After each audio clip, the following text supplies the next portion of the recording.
Reception पर बैठे बूढ़े आदमी ने राहुल को उसकी चाबी थमाई और राहुल सीधा फर्स्ट फ्लोर के अपने कमरे पर पहुंच गया। लेकिन ये क्या, उसके कमरे का दरवाजा आधा खुला हुआ था और अंदर से किसी लड़की के रोने की आवाजें आ रही थी। धीरे से राहुल कमरे में दाखिल हुआ, लेकिन वहां कोई नहीं था। इतने में उसके पीछे से कमरे का दरवाजा जोर से बंद हुआ और एक लड़की चीखती हुई उसके पीछे आ गिरी। मुझे बचा लो, वो मुझे मार देगा,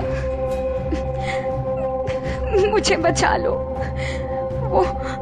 वो मुझे मार देगा। वो चीखी। राहुल डर गया था, लेकिन उसने हिम्मत बढ़ाते हुए उस लड़की को देखा। आप कौन हो? कौन मार डालेगा आपको? लड़की ने ये कहकर अपने ब्लाउज का एक हिस्सा फाड़ कर उसे दिखाया। वहां किसी के दांतों के निशान थे, मानो किसी ने उस लड़की को खाने की कोशिश की हो। वो मेरी इज्जत लूटना चाहता था, लेकिन मैंने ऐसा होने नहीं दिया। और अब वो। इतने में दरवाजा जोर से हिला, मानो बाहर से कोई उसे तोड़ने की कोशिश कर रहा हो। लड़की का जिस्म डर से सफेद हो चुका था। राहुल ये देख ही रहा था कि दरवाजा एकदम टूटने को तैयार होने लगा।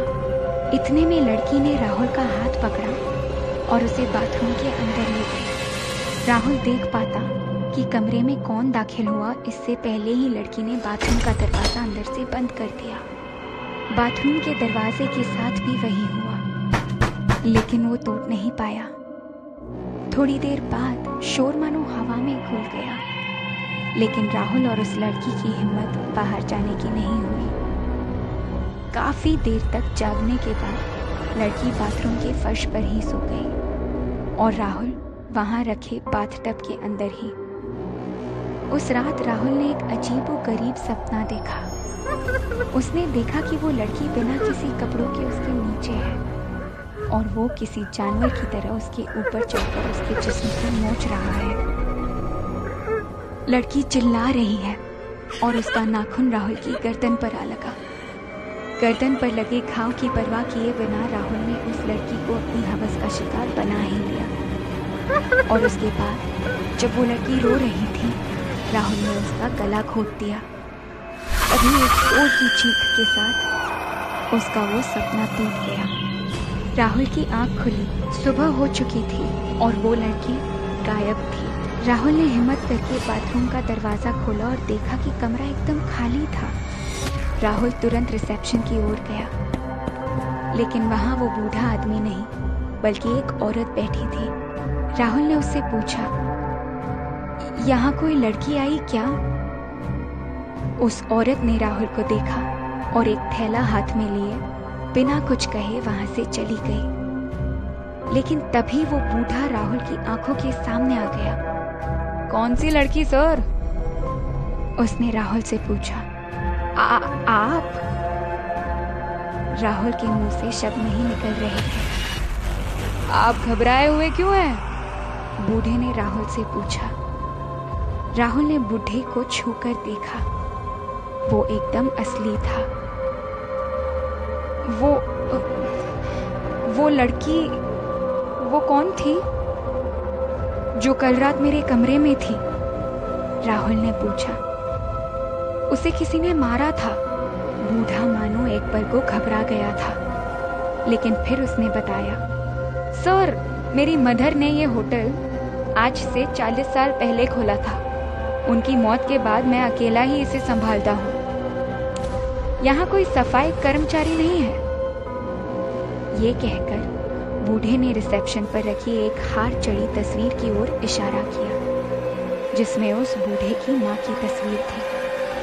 लेकिन राहुल की नजर आशा मौसी नहीं, बल्कि उनके पास खड़ी लड़की की तस्वीर पर टिकी हुई थी।